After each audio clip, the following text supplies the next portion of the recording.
रबीउल अव्वल बनाते हैं, हम खुशियां बनाते हैं, हम पटाखे आतिशबाजी हो जाती है, लेकिन क्या उनकी जो जिंदगी से उसके ऊपर हम अमल करने की कोशिश करते हैं या नहीं करते हैं? ये ऐसे है कि कुरान शरीफ आपने घर में रखी हुई है, सारे उसको बड़े अदब से उठा रहे, पढ़ ही नहीं रहे के अंदर लिखा क्या हुआ है। हम रबीउल अव्वल बनाते हैं, हम खुशियां बनाते हैं, हम पटाखे आतिशबाजी हो जाती है, लेकिन क्या उनकी जो जिंदगी से उसके ऊपर हम अमल करने की कोशिश करते हैं या नहीं करते हैं? ये ऐसे है कि कुरान शरीफ आपने घर में रखी हुई है, सारे उसको बड़े अदब से उठा रहे, पढ़ ही नहीं रहे के अंदर लिखा क्या हुआ है। उसी तरह उनकी जिंदगी जब हम उनके लिए जान देने के लिए तैयार हो जाते हैं, लेकिन उनके कैरेक्टर से तो सीखे, क्या उनको हम कैरेक्टर को अपना रहे हैं या नहीं अपना रहे? अल्लाह का हुक्म है कि उनकी सुन्नत पे चलो। जितने भी हमारे मजहब मुहर्रम है उस पे भी बताएं तो सही कि वो हजरत इमाम हुसैन की कुर्बानी क्या थी, क्यों असूल जिंदगी से ज्यादा बेहतर हो सकता। यानी मोहम्मद से मैं आपको पर्दे के पीछे एक फलसफा है, किसी ने बताया कि क्या वजह है, किसी ने किसी को एक्सप्लेन किया है। मैं ये चाहता हूँ कि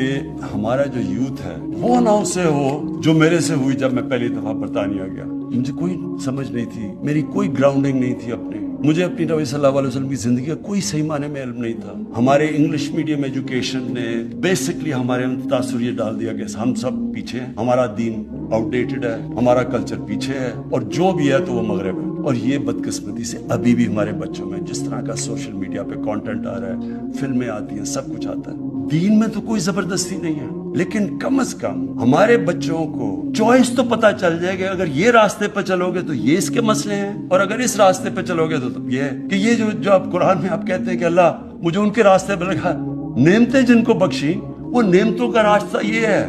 जो तबाही का रास्ता है वो ये है। मैं आपको यकीन दिलाता हूँ कि ये मेरे कई माँ बाप अगर देख रहे होंगे, उनको पता है कि वो बच्चे, वो जब माँ बाप कहते होंगे ना कि जी ये तुम ये पढ़ो, नमाज पढ़ो, वो कहते हैं ये पता नहीं कौन सी बातें कर रही हैं। मेरी वालदा जिसके मैं बहुत प्यार करता था, वो मुझे सारा वक्त कहती रहती थी, मैं समझता था इनको क्या पता, दुनिया तो ये आगे निकल गई है, ये तो पुरानी बातें कर रही है।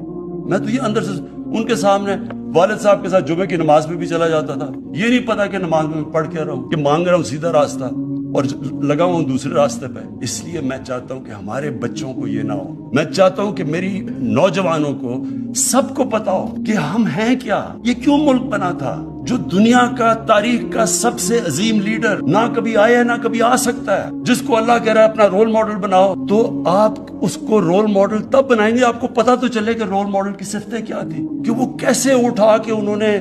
टूटे फूटे अरबों को दुनिया की इमामत करवा दी हमारी यूनिवर्सिटीज में, स्कूल्स में। और आगे मैं ये चाहूंगा सबसे ज्यादा कि स्कूलों के अंदर रटानी बच्चों का, बच्चे तो की दफा रट लेते हैं, बाकायदा बच्चों से पता चले कि क्या वो समझ गए हैं कि ये क्या था अजमत का रास्ता। अल्लाह हमें हुक्म क्यों कर रहा है कि उनके रास्ते पे चलो, हमारी बेहतरी के लिए। अल्लाह हमें इसलिए हुक्म कर रहा है कि अगर आप मदीना की रियासत के उसूलों पे अपने मुल्क को खड़ा करोगे तो आपका मुल्क उठ जाएगा। आप अगर उनकी कैरेक्टर को अपनाने की कोशिश करोगे आप ऊपर चले जाएंगे।